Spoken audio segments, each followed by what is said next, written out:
ആദ്യമായി അമ്മ മാതാവ് പ്രത്യക്ഷപ്പെട്ട ഈ അൾത്താരയിൽ കയറി നിന്ന് എനിക്ക് ഇങ്ങനെയൊരു സാക്ഷ്യം നൽകാൻ കൃപ നൽകിയ പരിശുദ്ധ അമ്മയ്ക്കും ഈശോയ്ക്കും കോടാനുകോടി നന്ദി ആദ്യമേ തന്നെ ഞാൻ പറയുന്നു.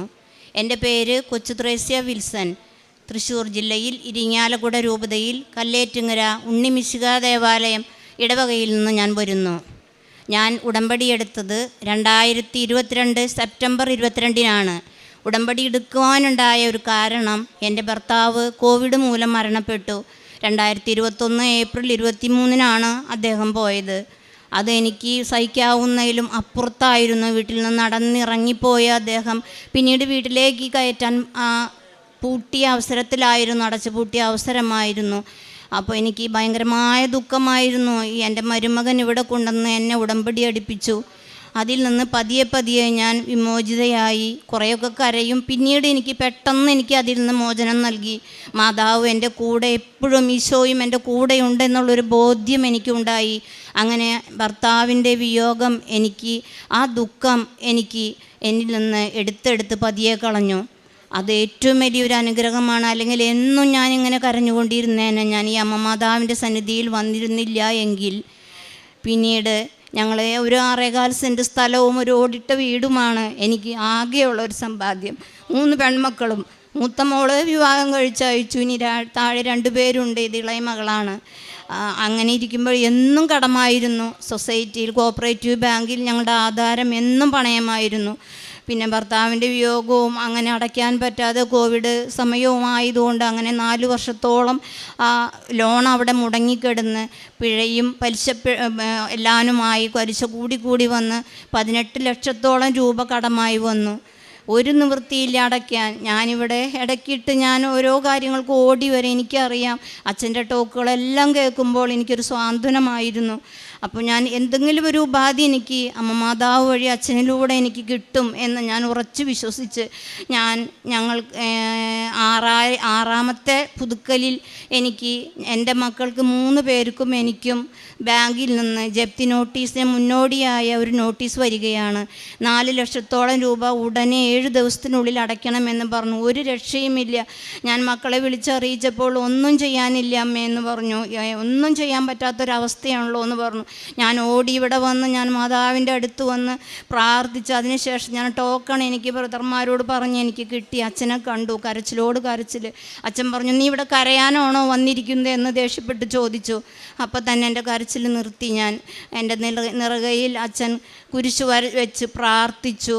ഇത് കഴിഞ്ഞ ഉടനെ പറഞ്ഞു, നിൻ്റെ കൂടെ മാതാവുണ്ട്, നീ ഭൂമിയൊന്നും വിറ്റ് കളയണ്ട. ഞാൻ പറഞ്ഞു, ഇത്രയൊക്കെ ഉള്ളൂ, എനിക്ക് പള്ളിയുടെ അടുത്താണ് എൻ്റെ വീട്, എനിക്ക് ഭയങ്കര ദുഃഖത്തിലാണ് അച്ഛൻ എന്ന് പറഞ്ഞു. അച്ഛൻ പറഞ്ഞു, ഈ ഭൂമിയൊന്നും വിറ്റ് കളയണ്ട, നീ ധൈര്യമായിട്ട് പൊക്കോന്ന്. അത്രേ പറഞ്ഞുള്ളൂ അച്ഛൻ, വേറൊന്നും പറഞ്ഞില്ല.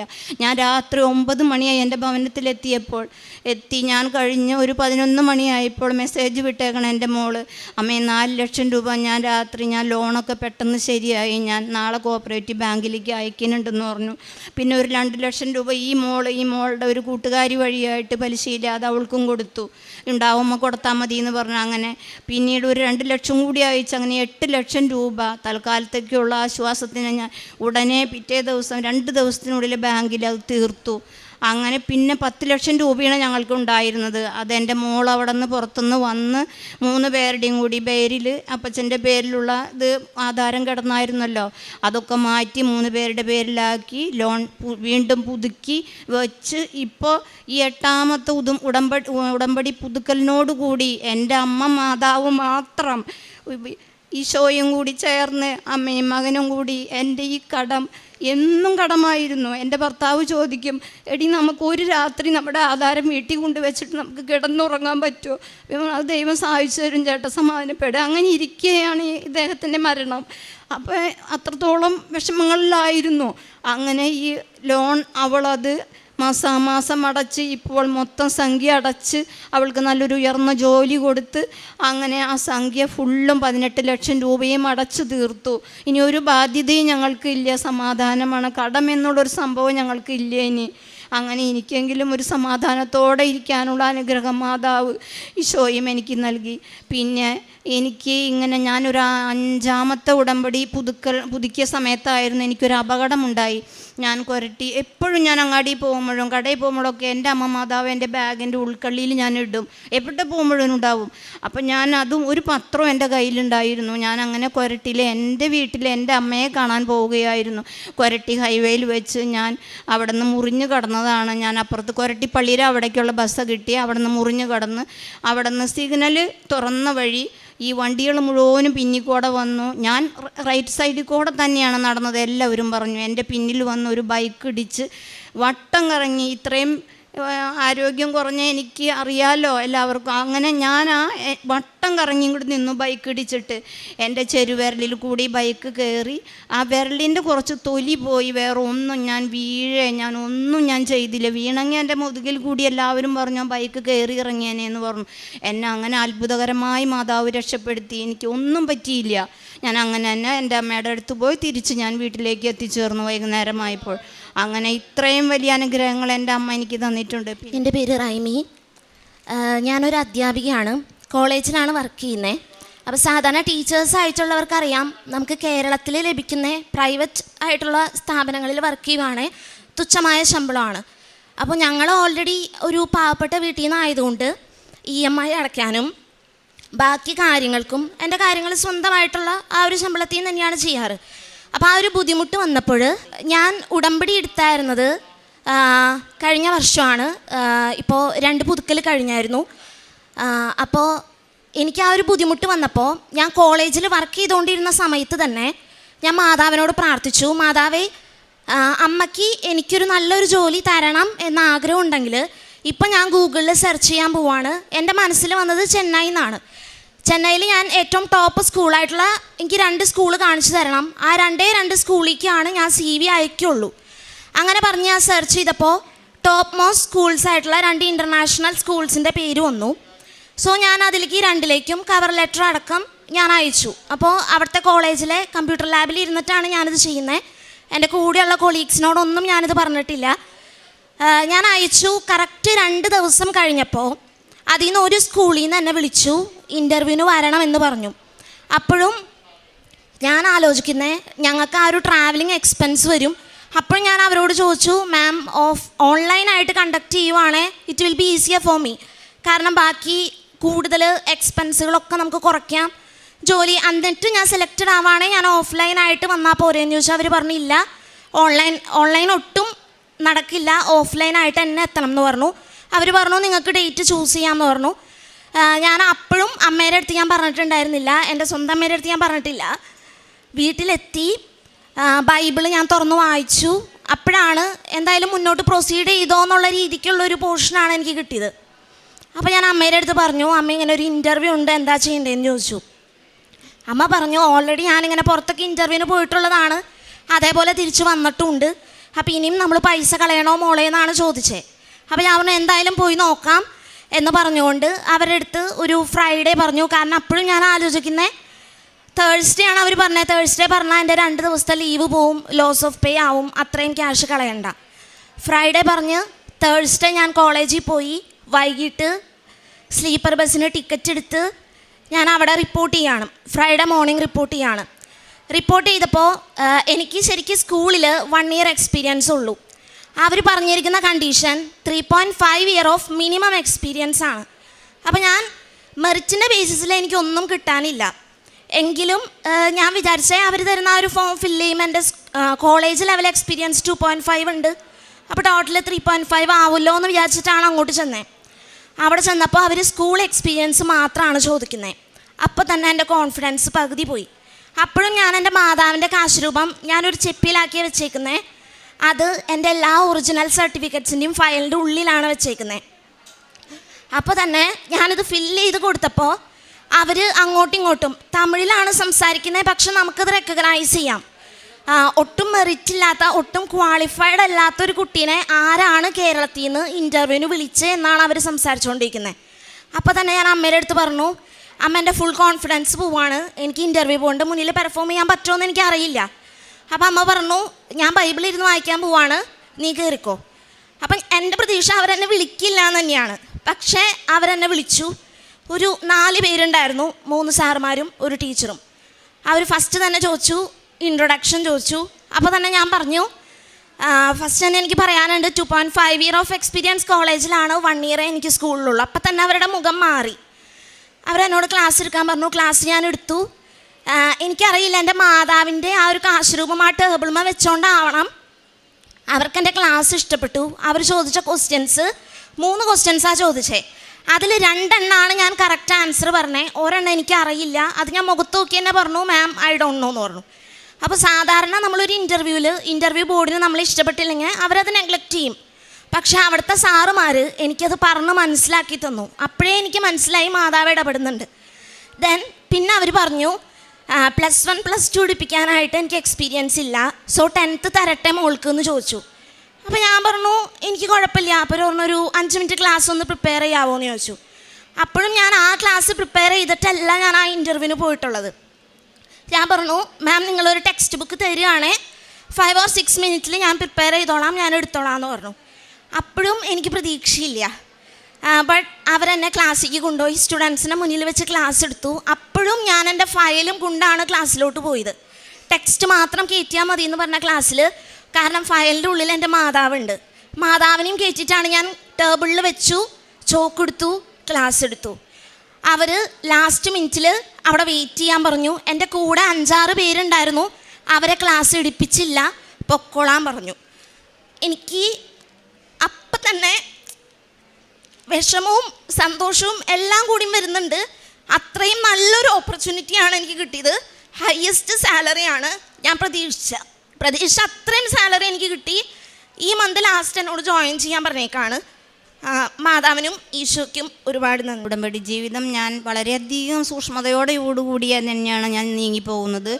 ദിവസേന ഞാൻ എല്ലാ ദിവസവും ഞാൻ ബൈബിൾ വായിക്കും. അതുപോലെ പുലർച്ചെയുള്ള ഡെയിലി ബ്രെഡ് പ്രാർത്ഥന ഞാൻ അത് കൂടി അപ്പോൾ തന്നെ ഞാൻ 5:30 തന്നെ അത് കൂടി അപ്പോൾ തന്നെ ഞാൻ ഷെയർ ചെയ്യല്ല, ഞാൻ സ്റ്റാറ്റസ് ഇടുക ചെയ്യല്. ആദ്യം 1-2 പ്രാവശ്യം ഷെയർ ചെയ്തു, പിന്നെ സ്റ്റാറ്റസ് ഇടും. പിന്നെ അതുപോലെ തന്നെ ഞാൻ ആഴ്ചയിലൊരിക്കലുള്ള അച്ഛൻ്റെ ഏകദിന ധ്യാനം ഞാൻ ഒരു ദിവസവും ഞാൻ മുടക്കില്ല, ഒരാഴ്ചയും ഞാൻ മുടക്കില്ല, അപ്പോൾ തന്നെ സ്റ്റാറ്റസ് ഇടും. അതുപോലെ തന്നെ ഞാൻ ദിവസേന ഒരു ദിവസം പോലും ഞാൻ ദിവ്യബലി മുടക്കിയിട്ടില്ല. അഥവാ വല്ല അസുഖം വന്നാൽ മാത്രമാണ് ഞാൻ അതിന് പകരം ഞാൻ ഒരു ദിവസം ഞാൻ 2 കുർബാന ഞാൻ കൂടും. അടുത്താണ് പള്ളി, എനിക്ക് സൗകര്യമുണ്ട്, ഞാൻ പോവും ഞാൻ. അതുപോലെ തന്നെ എനിക്ക് കുമ്പസാരം ഞാൻ ആഴ്ചയിൽ 2 ആഴ്ച കൂടുമ്പോൾ ഞാൻ ഒരിക്കൽ കുമ്പസാരിക്കും. ഞാൻ അതുപോലെ എല്ലാ കാര്യങ്ങളും ഞാൻ നിറവേറ്റിക്കൊണ്ടിരിക്കുന്നു. പിന്നെ കാരുണ്യപ്രവൃത്തികൾ എന്ന് പറഞ്ഞാൽ ഞാൻ എന്നെക്കൊണ്ട് പറ്റാവുന്നതുപോലെ വീട്ടിൽ ഭക്ഷണം ഉണ്ടാക്കി ഞാൻ ചാലക്കുടി ബസ് സ്റ്റാൻഡിലുള്ള പാവപ്പെട്ടവർക്കൊക്കെ ഞാൻ കൊണ്ടുപോയി കൊടുക്കും. പിന്നെ അതുപോലെ തന്നെ ഞാൻ അങ്ങനെ പറ്റാത്ത സമയത്ത് ഞാനൊരു അവശരായി കാണുന്നവർക്കൊക്കെ ഞാൻ എന്നെക്കൊണ്ട് സാധിക്കുന്ന പോലെ ഞാൻ പൈസ ഉള്ള പോലെ നമ്മുടെ കയ്യിലുള്ള പോലെ ഞാൻ കൊടുക്കും. പിന്നെ ഒരു ക്യാൻസർ രോഗിക്ക് ഉണ്ടായിരുന്നു ഞങ്ങളുടെ അടുത്ത്, ആൾക്കൊരു തുക ഞാൻ കൊടുത്തിട്ടുണ്ട്. അങ്ങനെ എന്നെക്കൊണ്ട് പറ്റാവുന്നതിൽ ഉള്ളതിലുപരി ഞാനായിട്ടൊക്കെ ഞാൻ ചെയ്തിട്ടുണ്ട്. അമ്മ മാതാവിൻ്റെ കാര്യത്തിന് വേണ്ടി അമ്മ മാതാവ് എനിക്ക് തന്ന ഈ അനുഗ്രഹങ്ങൾ കൃപകളും ഒരുപാട് എനിക്ക് പറയാനുണ്ട്. പക്ഷെ ഒന്നും എനിക്കിവിടെ ഞാനിപ്പോൾ പറയാൻ സമയമില്ല. അത്രമാത്രം അനുഗ്രഹങ്ങളാണ് എനിക്ക് തന്നുകൊണ്ടിരിക്കുന്നത്, ഇപ്പോഴും തന്നുകൊണ്ടിരിക്കുന്നത്. കോടാനുകോടി നന്ദി ഞാൻ അമ്മയ്ക്കും ഈശോ. പിന്നെ പത്രം ഞാൻ ചാലക്കുടി ബസ് സ്റ്റാൻഡിൽ നമ്മുടെ മാർക്കറ്റിൽ കൊണ്ടുപോയി കടകൾ തോറും കയറി ഇറങ്ങി ഞാൻ ഒറ്റയ്ക്ക് ഞാൻ പോയും കൊടുക്കും. ഇവളുണ്ടാവില്ല ചിലപ്പോഴൊക്കെ കുറവാണ്, ഞാൻ കൊടുക്കും. ഞാൻ അതുപോലെ തന്നെ ഞാൻ ഓട്ടോറിക്ഷക്കാർക്കും എല്ലാവർക്കും, പിന്നെ ചാലക്കുടി സെൻറ്റ് ജെയിംസ് ഹോസ്പിറ്റലിലുള്ള രോഗികളെ കണ്ട് അവർക്ക് ഞാൻ കൊടുക്കും. പോട്ടധന്യ മിഷൻ ഹോസ്പിറ്റലിൽ കൊണ്ടുപോയി കൊടുക്കും. ഞാൻ അവർക്ക് എൻ്റെ അനുഭവങ്ങളെല്ലാം ഞാൻ പറയും. എൻ്റെ ഭർത്താവ് പോയതിനുള്ള എല്ലാ അനുഭവങ്ങളും ഞാൻ പറഞ്ഞു കൊടുത്തതിന് ശേഷമാണ് ഞാൻ ഈ പത്രം അവർക്ക് കൈമാറുന്നത്. അങ്ങനെ അമ്മ മാതാവും ഈശോയും എനിക്ക് തന്ന ഒരുപാട് അനുഗ്രഹങ്ങൾക്ക് വീണ്ടും ഞാൻ കോടാനുകോടി നന്ദി പറയുന്നു. സങ്കീർത്തനങ്ങൾ 56-ാം അധ്യായം 8, 9, 13 തിരുവചനങ്ങൾ. അവിടുന്ന് എൻ്റെ അലച്ചിലുകൾ എണ്ണിയിട്ടുണ്ട്, എൻ്റെ കണ്ണീർ കണങ്ങൾ അവിടുന്ന് കുപ്പിയിൽ ശേഖരിച്ചിട്ടുണ്ട്. അവ അങ്ങയുടെ ഗ്രന്ഥത്തിലുണ്ടല്ലോ. ഞാൻ അങ്ങയെ വിളിച്ചപേക്ഷിക്കുമ്പോൾ എൻ്റെ ശത്രുക്കൾ പിന്തിരിയും. ദൈവം എൻ്റെ പക്ഷത്താണെന്ന് ഞാൻ അറിയുന്നു. ഞാൻ ദൈവസന്നിധിയിൽ ജീവൻ്റെ പ്രകാശത്തിൽ നടക്കേണ്ടതിന് അവിടുന്ന് എൻ്റെ ജീവനെ മരണത്തിൽ നിന്നും എൻ്റെ പാദങ്ങളെ വീഴ്ചയിൽ നിന്നും രക്ഷിച്ചിരിക്കുന്നു. കൊച്ചുത്രേസ്യ വിൽസൺ എന്ന ഈ സഹോദരിയും മകളും ഉടമ്പടി ജീവിതത്തിൽ ലഭിച്ച വലിയ നന്മകളെ ഏറെ സന്തോഷത്തോടും നന്ദിയോടും കൃപാസന മാതാവിൻ്റെ തിരുനടയിൽ സാക്ഷ്യപ്പെടുത്തുന്നു. സഹോദരി പറഞ്ഞു, കോവിഡിൽ ജീവിത പങ്കാളി നഷ്ടപ്പെട്ട് വലിയ സങ്കടത്തിലായ കാലത്തിലാണ് അമ്മയുടെ തിരുനടയിൽ വന്ന ഉടമ്പടി എടുത്തത്. ഉടമ്പടിയിൽ പ്രവേശിക്കുമ്പോൾ നമുക്ക് ആദ്യം ലഭിക്കുന്ന ഒരു അനുഗ്രഹം അത് പ്രത്യാശയാണ്. ഉടമ്പടിയിൽ പ്രവേശിക്കുന്ന ഓരോരുത്തർക്കും അമ്മ മാതാവിലൂടെ ഈശോ നൽകുന്ന ആദ്യത്തെ അനുഗ്രഹം പ്രത്യാശയാണ്. ഏത് നടുക്കടലിലാണെങ്കിലും, എത്ര തകർച്ചയിലാണെങ്കിലും, എന്തു വലിയ രോഗത്തിലാണെങ്കിലും അതിൽ നിന്ന് നിനക്ക് പുറത്തു വരുവാൻ, സുഖപ്പെടുവാൻ, ജീവിതം മുന്നോട്ട് കൊണ്ടുപോകുവാൻ നിനക്കിവിടെ ഒരു വഴി തുറക്കുന്നു. വഴി തുറക്കുവാൻ കെൽപ്പുള്ളൊരമ്മ നിൻ്റെ കൂടെ സ്വന്തമായി ജീവിതത്തിൽ വരുന്നു, കുടുംബത്തിൽ വരുന്നു. അതാണ് ആദ്യത്തെ അനുഗ്രഹമെന്ന് പറയുക. സഹോദരി അതാണ് സാക്ഷ്യപ്പെടുത്തിയത്. ഞാൻ കണ്ണീരും കയ്യുമായി നടന്നു, പ്രതീക്ഷകളില്ലാതെ ജീവിച്ചു. ഉടമ്പടി എടുത്തു കഴിഞ്ഞപ്പോൾ എൻ്റെ ആ ജീവിത പങ്കാളി നഷ്ടപ്പെട്ടതിൻ്റെ സങ്കടങ്ങളും നിരാശകളും കണ്ണീരും വേഗത്തിൽ എനിക്ക് അമ്മ മാതാവ് മാറ്റിത്തന്ന് എന്നെ പ്രാർത്ഥനയിലേക്ക്, ആത്മീയതയിലേക്ക്, ഉടമ്പടി ജീവിതത്തിലേക്ക് ഉറപ്പിക്കുവാൻ എന്നെ സഹായിച്ചുവെന്ന്. രണ്ടാമത്തത്, സഹോദരി യാതൊരു നിവൃത്തിയുമില്ലാത്ത കാലത്ത് 18 ലക്ഷം രൂപയുടെ കടബാധ്യത എങ്ങനെ മാറണം എന്നാഗ്രഹിച്ച് മാറുവാൻ വഴിയില്ലാതെ അമ്മ മാതാവിൻ്റെ തിരുനടയിൽ വന്നതിനെയാണ് സൂചിപ്പിച്ചത്. അച്ഛനെ വന്നു കണ്ട് കടബാധ്യത, വലിയ കടബാധ്യത വീട്ടുവാൻ യാതൊരു വഴിയുമില്ലാതെ പ്രാർത്ഥിക്കുമ്പോൾ ആകെ വീട്ടുവാനുള്ളത് ഒരു അല്പം സ്ഥലവും ചെറിയൊരു വീടും മാത്രമാണ്. അത് വിറ്റാൽ പോലും ഇത് എത്തത്തുമില്ല. പക്ഷേ യാതൊരു വെളിച്ചവും യാതൊരു പ്രകാശവും കാണാതിരിക്കുമ്പോഴാണ് ജോസഫ് അച്ഛനെ കണ്ട് സന്ദേശം തേടുന്നതും പ്രാർത്ഥിക്കുന്നതും. ശൈത്യപൂശി ബലപ്പെടുത്തിയിട്ട് അച്ഛൻ കൊടുത്ത ഏക സന്ദേശം മണ്ണൊന്നും വിൽക്കണ്ട, സുരക്ഷിതമായിരിക്കുക, മണ്ണൊന്നും വിൽക്കണ്ട, സുരക്ഷിതമായിരിക്കുക എന്ന് പറഞ്ഞാണ് വിടുന്നത്. വിട്ടുവാൻ യാതൊരു വഴിയുമില്ലാതിരിക്കുമ്പോൾ അമ്മ മാതാവ് അച്ഛനോടെ കൊടുത്ത സന്ദേശം മാത്രം ഹൃദയത്തിൽ സ്വീകരിച്ചുകൊണ്ടാണ് പോകുന്നത്. സഹോദരി പറഞ്ഞു, അന്ന് രാത്രി തന്നെ ഒരു മകൾ പറഞ്ഞു 4 ലക്ഷം രൂപ ശരിയായെന്ന്. മറ്റൊരു മകൾ പറഞ്ഞു പലിശയില്ലാതെ ഒരു കൂട്ടുകാരി 2 ലക്ഷം രൂപ ശരിയാക്കിയെന്ന്. മറ്റ് 1-2 കാര്യങ്ങളോട് ക്രമീകരിച്ച് ആ ബാങ്കിലെ കടം മുഴുവനും വീട്ടുവാനുള്ളത് ആ ചുരുങ്ങിയ ദിവസങ്ങൾ കൊണ്ട് തന്നെ അമ്മ മാതാവ് ക്രമീകരിച്ചു കൊടുത്തു. അതാണ് രണ്ടാമത് സാക്ഷ്യപ്പെടുത്തത്. അസാധ്യമെന്ന് കരുതിയത് വളരെ നിസ്സാരമായി അമ്മ മാതാവ് ഈശോയിലൂടെ മകൾക്ക് സുസാധ്യമാക്കി കൊടുത്തതിനെയാണ് സാക്ഷ്യപ്പെടുത്തിയത്. മൂന്നാമത്തത് അപകടത്തിലുള്ള സംരക്ഷണമാണ്. കാശുരൂപം ജീവിതത്തിൻ്റെ ഭാഗമായി ഓരോ നിമിഷവും ഓരോ ഇടത്തിലും കൊണ്ടുപോകുന്ന ശീലത്തെക്കുറിച്ച് സഹോദരി പറഞ്ഞു. കൃപാസന പത്രവും കാശുരൂപവും കയ്യിലുണ്ട്. അത് ഞാൻ വഴിയൊന്നും തെറ്റിയില്ല. വലതുവശത്തു കൂടെ ഞാനതിങ്ങനെ ക്രോസ് ചെയ്യുമ്പോൾ എന്നെ വാഹനം ഇടിച്ചിട്ട് ഞാൻ പമ്പരം പോലെ റോഡിൽ കറങ്ങി. എന്നിട്ട് എൻ്റെ കാലിൽ ചവിടുറപ്പിച്ച് ഞാൻ നിൽക്കുകയും ചെയ്തു. കണ്ടവരൊക്കെ അത്ഭുതപ്പെട്ടു. കാരണം ചേച്ചി തന്നെ പറഞ്ഞു, ഈ അശ്വായ ശരീരം വണ്ടി തട്ടിയാൽ എങ്ങനെ പറന്നു പോകുമെന്ന്. എൻ്റെ അമ്മ മാതാവ് എൻ്റെ കാലിലെ ഒരു അല്പം തൊലി മാത്രം നഷ്ടപ്പെടുന്ന വിധത്തിൽ ഈ വലിയൊരു അപകടത്തിൽ നിന്ന് വളരെ വളരെ കൃപയാൽ വളരെ സുരക്ഷിതമായി എന്നെ കാത്തുകൊണ്ടു. അതിൻ്റെ ആ അപകടത്തിൽ ലഭിച്ച സംരക്ഷണത്തെയാണ് സഹോദരി സാക്ഷ്യപ്പെടുത്തിയത്. മകൾ അതിനോട് ചേർത്ത് പറഞ്ഞു, ഉടമ്പടിയെടുത്ത മകൾ ഉടമ്പടിയിൽ ജപിക്കുമ്പോൾ ഒരു നല്ല ജോലിക്ക് വേണ്ടി ആഗ്രഹിച്ച് അമ്മയുടെ സന്നിധിയിൽ പ്രാർത്ഥിക്കുന്നു. നമ്മളുടെ ആഗ്രഹം നമ്മൾ കേൾക്കുമ്പോൾ തന്നെ അറിയാം അത് ഇത്തിരി കൂടുതലാണെന്ന്. ചെന്നൈ എന്ന ദേശമാണ് ആദ്യം തന്നെ അമ്മ മാതാവ് മനസ്സിലേക്ക് കൊടുക്കുന്നത്. അവിടുത്തെ ടോപ്പ് മോസ്റ്റ് 2 സ്കൂളുകൾ മാത്രമാണ് മാതാവിനോട് ചോദിക്കുന്നത്. ചെന്നൈയിൽ ഏറ്റവും ടോപ്പ് മോസ്റ്റ് ആയിട്ടുള്ള 2 സ്കൂളുകളുടെ പേരുകൾ, അഡ്രസ്സുകൾ എനിക്ക് വേണം. അത് കണ്ടെത്തുന്നു.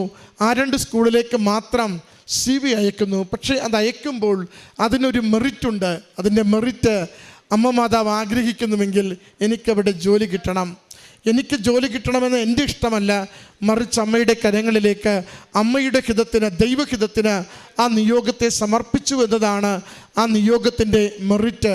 അവിടെ ചെല്ലുമ്പോൾ എല്ലാം ഡീമെറിറ്റാണ്. 3.5 വർഷത്തെ എക്സ്പീരിയൻസ് വേണം, അതില്ല. വീണ്ടും മറ്റു കാര്യങ്ങൾ ചോദിക്കുമ്പോൾ അതൊന്നുമില്ല. അവിടെ ഇൻ്റർവ്യൂവിൽ ചെന്ന് കയറുന്ന ആദ്യ നിമിഷം മുതൽ അവസാനം 10ാം ക്ലാസ്സിൽ അവർക്ക് ക്ലാസ് എടുക്കുന്ന നിമിഷം വരെയും അത് പ്രതിസന്ധികൾ മാത്രമേ കൺമുൻപിലുള്ളൂ. പക്ഷെ കൂടെ ബലമായിട്ടുള്ളത് അമ്മ മാതാവിൻ്റെ കാശുരൂപവും ഉടമ്പടിയിലുള്ള വിശ്വാസത്തോടെയുള്ള ബലവുമാണ്. അമ്മ കൈവിടത്തില്ല. അമ്മയെ കൂട്ടുപിടിച്ചാൽ ഏത് 0 മെറിറ്റിലും എനിക്ക് വേണ്ടി വലിയ കൃപയുടെ വഴികൾ തുറന്നു തരുവാൻ അമ്മയ്ക്ക് സാധിക്കുമെന്ന്. മകൾ പറയുന്നുണ്ട്, കഴിവുള്ളവർ, പ്രവൃത്തി പരിചയമുള്ളവർ, അവരെയൊക്കെ പറഞ്ഞു വിട്ടിട്ട് മെറിറ്റില്ലാത്ത മകളെ ആ സ്കൂളിലെ അധ്യാപികയായി അവർ നിശ്ചയിച്ചുവെന്ന. പ്രിയമുള്ളവരെ, ഉടമ്പടി ദൈവം ഇടപെടുന്ന ജീവിതത്തിൻ്റെ വലിയ അനുഗ്രഹങ്ങളെ സാക്ഷ്യപ്പെടുത്തുന്ന ഇടമാണ്. ചിന്തയ്ക്ക്, യുക്തിക്ക് അതീതമായി ദൈവികമായ ശക്തിക്കും സംരക്ഷണത്തിനും എന്നും ഇടമുണ്ടെന്ന് നമ്മളോട് ആവർത്തിച്ച് പറയുന്ന ഇടമാണ്. അതുകൊണ്ട് നമ്മുടെ ഉടമ്പടി ജീവിതം കൂടുതൽ ദൈവഹിത പ്രകാരം മുന്നോട്ട് നയിക്കുവാൻ പരിശ്രമിക്കാം. അമ്മ മാതാവ് നമ്മുടെ ജീവിത നിയോഗങ്ങളെ അനുഗ്രഹിക്കട്ടെ. ഈ കുടുംബത്തിൽ ലഭിച്ച ഈ നന്മകൾക്ക് കരങ്ങളടിച്ച് നമുക്ക് അമ്മ മാതാവിനും തിരുക്കുമാരനും നന്ദി പറയാം. അത്യപൂർവ ദൈവാനുഭവങ്ങൾ ഇനി നിങ്ങൾക്കും സ്വന്തം. ഈ യൂട്യൂബ് ചാനൽ ഇതുവരെ സബ്സ്ക്രൈബ് ചെയ്തിട്ടില്ലെങ്കിൽ ഇപ്പോൾ തന്നെ സബ്സ്ക്രൈബ് ചെയ്യുക. ഈ വീഡിയോ ഇപ്പോൾ തന്നെ നിങ്ങളുടെ സുഹൃത്തുക്കൾക്ക് ഷെയർ ചെയ്തുകൊണ്ട് കർത്താവിൻ്റെ പ്രേക്ഷിതരാകുക.